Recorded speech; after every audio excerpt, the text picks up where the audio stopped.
नमस्कार. Statistical computing in Python आपण बघणार आहोत. स्टॅटिस्टिकल कम्प्युटिंग म्हणजे काय आणि त्यात आपण पायथॉनमध्ये याचा उपयोग काय होतो? जेव्हा कधी आपल्याला जर डेटा अनालिस्ट किंवा डेटा सायंटिस्ट म्हणून काम करायचं असतं, त्यावेळेस बऱ्याच वेळा आपल्याला स्टॅटिस्टिकल ऑपरेशन्स परफॉर्म करावे लागतात, जेणेकरून जे काही अनालिसिस किंवा जे आपल्याला डिसिजन्स घ्यायला किंवा इन्साइटफुल इन्फॉर्मेशन रिट्रीव्ह करण्यासाठी हेल्पफुल करतील. त्यासाठी आपण हे स्टॅटिस्टिकल कम्प्युटिंग बघणार आहोत. त्यानंतर C5 म्हणून एक लायब्ररी जी खूप महत्त्वाची आहे या स्टॅटिस्टिकल कम्प्युटिंगसाठी आणि बरेचसे पॅकेजेस आहे त्याच्यात जे आपल्याला हेल्पफुल असतात जेव्हा कधी आपल्याला स्टॅटिस्टिकचे ऑपरेशन्स परफॉर्म करायला लागतात.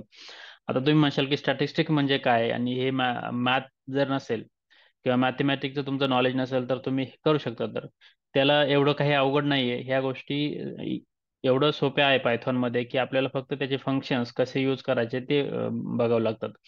म्हणजे असं नाही की आपल्याला पूर्ण फॉर्म्युले स्टॅटिस्टिकचे फॉर्म्युले वगैरे आलेच पाहिजे ना, असं काही नाही. परंतु स्टॅटिस्टिकची अंडरस्टँडिंग असलेला फायद्याचं राहीलच. परंतु ज्यांना काही नॉलेज नाही स्टॅटिस्टिक्स किंवा मॅथमॅटिक्स बद्दल तेही हे गोष्टी करू शकतात. त्यामुळे ह्या गोष्टीबद्दल एवढं काय असं काय अवघड आहे असं वाटून घेण्याची गरज नाही. स्टॅटिस्टिकल गोष्टी ज्या आहेत त्या फक्त as a data analyst perspective किंवा डेटा सायंटिस्ट पर्स्पेक्टिव्ह आपण कसे यूज करू शकतो ते बघणं इथं गरजेचं आहे. मग सब पॅकेजेस असतात स्टॅटिस्टिक्ससाठी कोणते कोणते आहेत ते बघणार आहोत. मग इंट्रोडक्शन टू हायपोथिसिस. आता हायपोथिसिस अजून एक अशी गोष्ट आहे, गृहीतक असतात की जे अज्युम करावं लागतात आणि त्या अज्युम केल्यानंतर आपण त्याच्यावरती काही डिसिजन घेऊ शकतो. ते आपण हायपोथिसिसचं इथं थोडं इंट्रोडक्शन बघणार आहोत. या सर्व गोष्टी थेरोटिकल आज कव्हर करूया, नंतर आपण पुढे प्रॅक्टिकल कव्हर करूया स्टॅटिस्टिकल कम्प्युटिंग कसं परफॉर्म करायचं ते. सर्वात प्रथम स्टॅटिस्टिकल कम्प्युटिंग म्हणजे काय? तर it's a bond between statistics and computer science to transform raw data into knowledge. आता स्टॅटिस्टिक्स आणि कम्प्युटर सायन्स, आता स्टॅटिस्टिक्स जर हा विषय जर बघितला तर मॅथमॅटिकल ऑपरेशन्स असतात, स्टॅटिस्टिक्सचे फंक्शन्स असतात वगैरे. ज्यांनी मॅथमॅटिक्स हा विषय शिकलेला आहे किंवा ज्यांचं ग्रॅज्युएशन मॅथमॅटिक्स मध्ये झालेलं आहे त्यांना माहित असेल की स्टॅटिस्टिक्स मध्ये काय काय फॉर्म्युलेज असतात, भरपूर काही लिनियर अल्जेब्रा, त्यानंतर मॅथमॅटिकचे अजून काही ऑपरेशन, इंटिग्रेशन, डेव्हिएशन वगैरे असे बरेचसे फंक्शन्स असतात. ते जे काही ऑपरेशन्स आहेत स्टॅटिस्टिक मध्ये ते आपण कम्प्युटर सायन्सचा यूज करून कसे इम्प्लिमेंट करू शकतो आणि त्याचा रॉ डेटावरती ऑपरेशन्स परफॉर्म करून त्याचं इन्साइटफुल इन्फॉर्मेशन म्हणजेच नॉलेज आपण कसं रिट्रीव्ह करू शकतो, अ, ते म्हणजे आपण स्टॅटिस्टिकल कम्प्युटिंग म्हणू शकतो इथे. म्हणजे इंट्रोडक्शन टू सी पाय. मग सी पाय म्हणजे काय आहे ना, की एक पायथॉनची लायब्ररी किंवा टूल आहे की it's tool for doing scientific computing in Python. म्हणजे जे काय ऑपरेशन्स आपल्याला करायचे ते पायथॉनमध्ये आपण करतोय. तर त्यानंतर it's a Python based ecosystem that is open source software for math, science and engineering. म्हणजे बरेचसे असे जे लोक मॅथ्समध्ये किंवा सायन्स किंवा इंजिनिअरिंग ह्या प्रकारच्या याच्यात काम करतात त्यांना हे पायथॉनने सी पाय म्हणून एक लायब्ररी जी आहे ती दिलेली आहे. ओपन सोर्स आहे म्हणजे फ्री आहे, कधी असे त्याचे चार्जेस नाही. त्याच्यात आपण हे ऑपरेशन्स परफॉर्म करू शकतो. आता जेव्हा आपल्याला इन्स्टॉल करायचे असते तेव्हा PIP इन्स्टॉल सी पाय म्हणून इन्स्टॉल केली कमांड प्रॉम्प्ट तरी ती इन्स्टॉल होते आणि त्यानंतर आपल्याला जेव्हा आपल्या प्रोग्राममध्ये यूज करायचे असते तेव्हा इम्पोर्ट सी पाय ॲज SCP किंवा एखादा व्हेरिएबल आपण घेऊ शकतो. पण अशी ही कमांड आपण यूज करू शकतो. त्यानंतर सब पॅकेजेस ऑफ सी पाय. आता सब पॅकेजेस आता याच्यात म्हणजे जे म्हणतो ना की आपण पर्टिक्युलर स्पेसिफिक असतील, म्हणजे जर आपल्याला इनपुट आउटपुट फाईल इनपुट आउटपुटचे यूज करायचे असेल तर CPy.io, CPy.special, स्पेशल फंक्शनसाठी, लिनियर अल्जेब्रा ऑपरेशनसाठी जेवढे काही स्टॅटिस्टिकचे ऑपरेशन्स आहे त्यासाठी आपण हे यूज करू शकतो. Fast Fourier transform, statistic and random numbers, interpolate, numerical integration वगैरे आणि सिग्नल प्रोसेसिंग. आता हे सर्व काय आहे ते तुम्हाला मी दाखवतो. इथे सी पायची वेबसाईट आहे. म्हणजे आता तुम्ही मी जे सांगितले ना special functions, integration, optimisation, interpolation वगैरे हे सर्व दिलेले आहे. म्हणजे याच्यात परत पूर्ण याच्यात जर बघितलं तर याचं प्रत्येक हे फंक्शन काय करतं. मग numerous special functions of mathematical physics हे आहे. याच्यात आता तुम्ही बघितलं तर असे फंक्शन्स आहे किंवा फॉर्म्युले जे स्टॅटिस्टिक मध्ये यूज होतात. आता आपल्याला एवढे येणार आहे का मग किंवा आपण एवढं शिकण्याची गरज आहे तर एवढं काही गरज नाही. आपल्याला फक्त माहिती पाहिजे की आपण कोणतं फंक्शन कधी यूज करायचं आणि ते ऑटोमॅटिक आपल्याला एवढे पास करून देऊ शकतात. ज्यांना खूप डीप डेटा सायन्सचं काम करावं लागेल ते करू शकतात आणि त्यात मग प्रोग्राम वगैरे लिहू शकतात. परंतु जेव्हा कधी आपल्याला ॲज अ इंट्रोडक्शन किंवा ॲज अ स्टॅटिस्टिकल कम्प्युटरचे काही ऑपरेशन्स परफॉर्म करायचे असेल तेव्हा आपण इथे रेफर करू शकतो.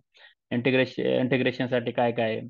मग जनरल इंटिग्रेशन, आता हे इंटिग्रेशन वगैरे आहे ते मॅथेमॅटिकल ज्यांना 12वी सायन्स झालेलं आहे त्यांना माहीत असेल हे इंटिग्रेशन वगैरे कसे कॅल्क्युलेट करतात. तर त्यानुसार इथे आपण हे करू शकतो आणि हे फॉर्म्युलेज वगैरे यूज केले जातात.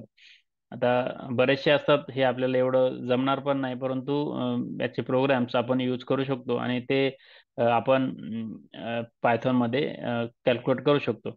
अशा पद्धतीने हे काही फंक्शन्स आहे. इथून थोडंफार ज्यांना डिटेलमध्ये स्टॅटिस्टिकल कम्प्युटिंग करायचे ते करू शकतात. म्हणजे एक स्पेशल फील्ड पण असू शकते की जिथं फक्त स्टॅटिस्टिकल कम्प्युटिंगच केलं जातं आणि जे स्पेसिफिक स्टॅटिस्टिकवाले आहेत ज्यांना खूप इंटरेस्ट आहे त्यांनी नक्कीच पायथॉन शिकावा.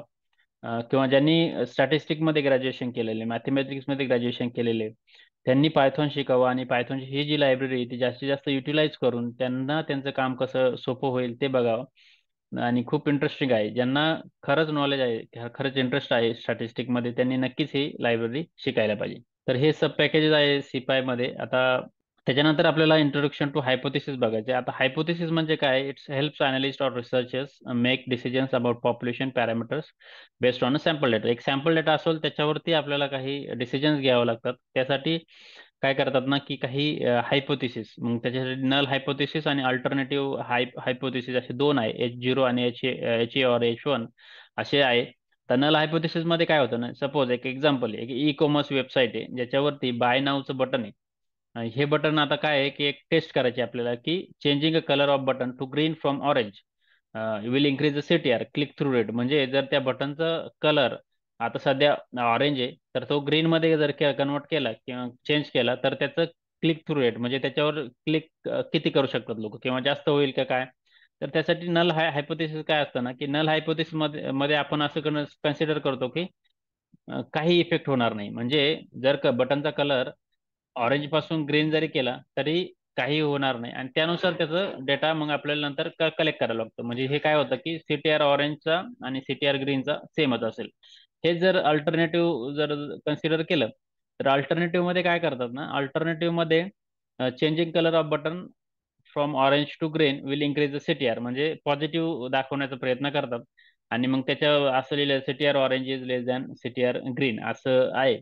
तर हे झालं अल्टरनेटिव्ह हायपोथेसिस. असे दोन हायपोथेसिस कन्सिडर केले जातात आणि त्याच्यावरती मग त्यानंतर काही हायपोथेसिस रन करण्याचे काही स्टेप्स आहे. म्हणजे डेटा कलेक्शन, मग सॅम्पलिंग वगैरे, मग त्याचं व्हेरिफिकेशन, मग तो नल हायपोथेसिस किती ट्रू होतोय त्याची पी व्हॅल्यू काढा, प्रोबॅबिलिटी व्हॅल्यू वगैरे, अशा बऱ्याचशा स्टेप्स असतात त्या आपण नंतर पुढे प्रॅक्टिकली बघूयात. परंतु ह्या ज्या थेरॉटिकल कन्सेप्ट आहे हायपोथेसिस बद्दल त्या थोड्या माहीत करून घ्या.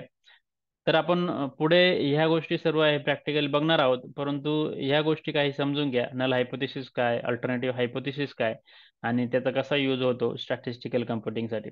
जेवढं जास्तीत जास्त तुम्ही एक्सप्लोर करशाल, खूप व्हास्ट आहे या गोष्टी स्टॅटिस्टिकल कम्प्युटिंग वगैरे. आणि जेवढं आपण जास्त शिकू तेवढा आपल्याला फायदा होणारच आहे. त्यामुळं जेवढं आपल्याला as a data analysis perspective जेवढं पाहिजे तेवढं स्टॅटिस्टिकल कम्प्युटिंगची आपण आयडिया असायला पाहिजे. त्यासाठीच आपण हे Python as a data analyst या कोर्समध्ये हे टॉपिक्स कव्हर करत आहे. काही प्रश्न असतील तर कमेंटमध्ये विचारू शकतात. धन्यवाद.